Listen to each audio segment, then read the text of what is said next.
శ్రీ సద్గురు పరమాత్మనే నమః. శ్రీ స్వామి అచలానంద గురుభ్యో నమః.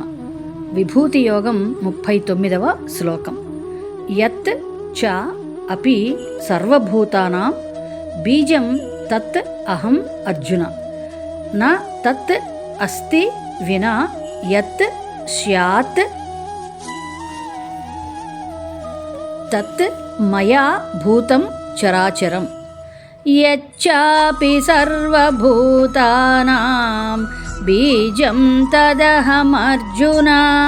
న తదస్తి వినా యత్ స్యాత్ మయా భూతం చరాచరం. యచ్చాపి సర్వభూతానాం బీజం తదహమర్జున. న తదస్తి వినా యత్ స్యాత్ మయా భూతం చరాచరం. 40వ శ్లోకం. నా అంతః అస్తి మమ దివ్యానాం విభూతీనాం పరంతప. ఏషః తు ఉద్దేశతః ప్రోక్తః విభూతేః విస్తరః మయా. నాంతోస్తి మమ దివ్యానాం విభూతీనాం పరంతప. ఏష తూద్దేశతః ప్రోక్తః విభూతేర్విస్తరో మయా. నాంతోస్తి మమ దివ్యానాం విభూతీనాం పరంతప.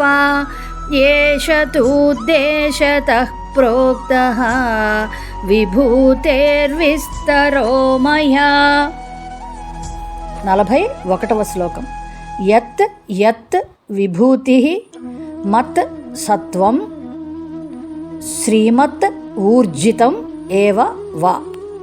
తత్తత్ తత్ తత్ దేవ అవగచ్చత్వం మమ తేజోంశ సంభవం. యద్యద్విభూతిమత్సత్వం శ్రీమదూర్జితమేవ వా. తత్తదేవావగచ్చత్వం మమ తేజోంశ సంభవం. యద్యద్విభూతిమత్సత్వం శ్రీమదూర్జితమేవ వా. తత్తదేవావగచ్చత్వం మమ తేజోంశ సంభవం. 42వ శ్లోకం. అథవా బహునా ఏతేన కిం జ్ఞాతేన తవ అర్జున. విష్టభ్యాః అహం ఇదం కృష్ణం ఏకాంశేన స్థితః జగత్. అథవా బహునైతేన కిం జ్ఞాతేన తవార్జున. విష్టభ్యాహమిదం కృష్ణం ఏకాంశేన స్థితో జగత్.